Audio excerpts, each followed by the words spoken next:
पकड़ ले, जो भक्तों के आश्रित हो जाए उसका भी कल्याण भगवान उससे पहले कर देते हैं।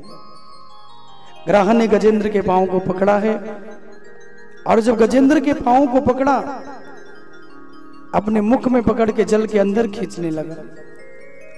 गजेंद्र बाहर अपने पांव को खींचने की कोशिश करता है, अपने पूरे बल को लगाया, क्योंकि उसे भी अपने बल का बड़ा अभिमान था।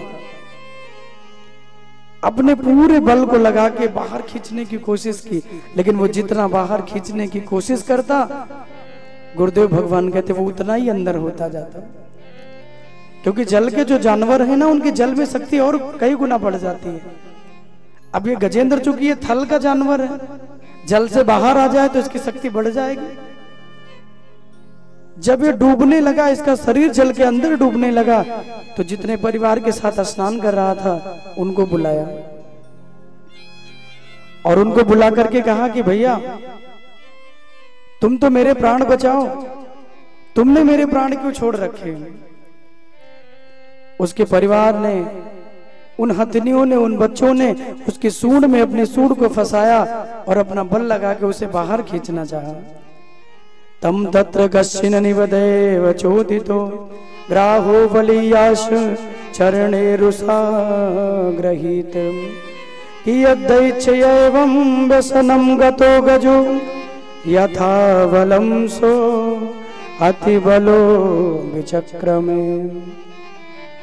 उसे लग रहा था कि मैं अपने बल के द्वारा इस ग्राह को बाहर खींच ले जाऊंगा, लेकिन जब उस बल का प्रयोग किया और उस बल में भी वो बाहर नहीं निकल पाया, तो परिवार को बुलाया, और जब परिवार आया सूंड में सूंड डाल के खींचने लगा, लेकिन उनका भी प्रयास विफल हो गया।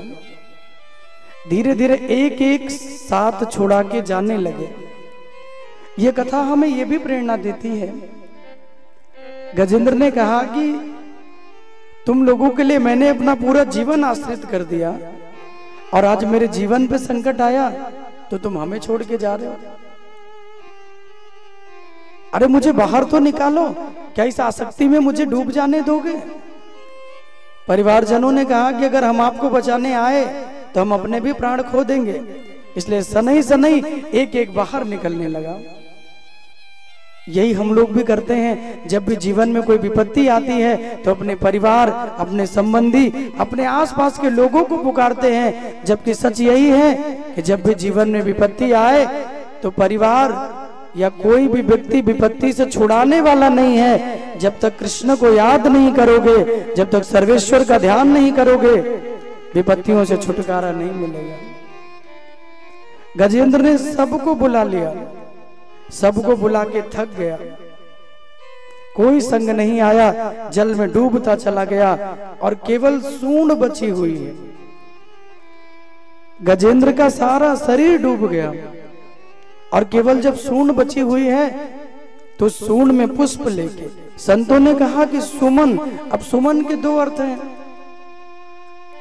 एक तो यहाँ गुरुदेव भगवान कहते हैं कि उस कमल पुष्प को लेके जब कोई आसरा नहीं मिला, जब कोई सहारा नहीं दिखा, तो भगवान नारायण को याद किया।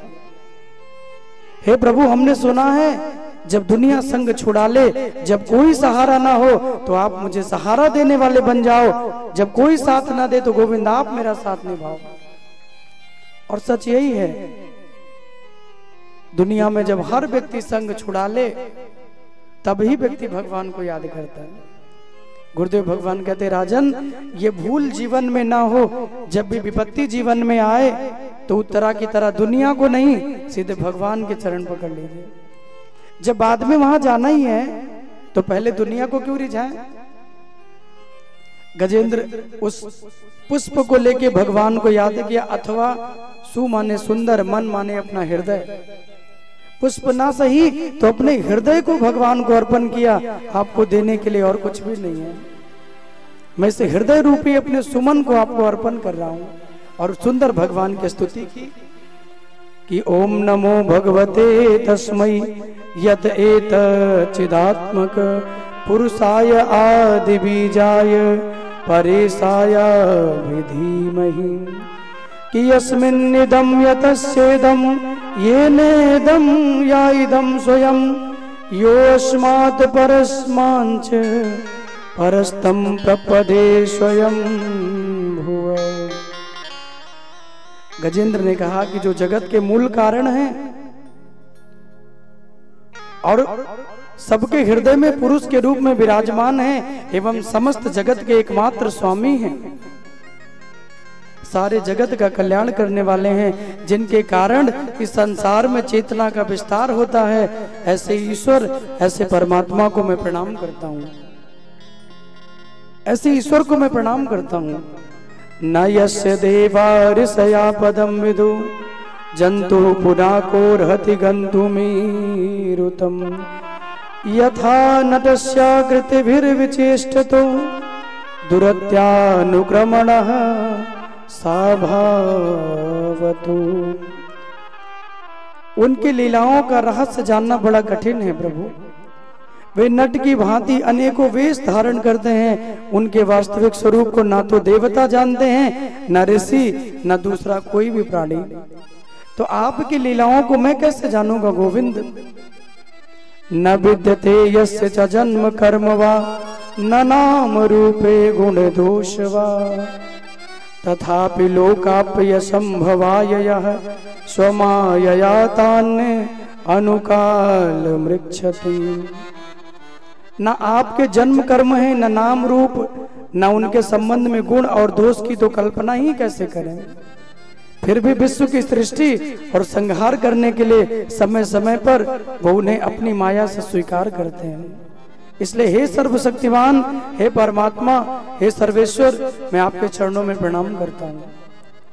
आप आइए, मुझ दीन को उबारिए, मेरा कल्याण कीजिए। जो सत्व रज तम इन तीन गुणों का धर्म स्वीकार करके क्रमशः शांत घोर और मूढ़ अवस्था धारण करते हैं, उन प्रभु को मैं बार बार प्रणाम करता हूँ। अनेकों स्तुतियों में स्तुति की है और एक स्तुति जो बड़ी प्यारी है कि नमो नमस्ते खिल कारणाय निष्कारणाय अद्भुत कारणाय सर्वागमाम्ना महार्णवाय नमोपवर्गाय परायणाय। गजेंद्र कहता है, हे नारायण, आप सबके मूल कारण है, लेकिन आपका कोई कारण नहीं है। नमो नमस्ते अखिल कारणाय।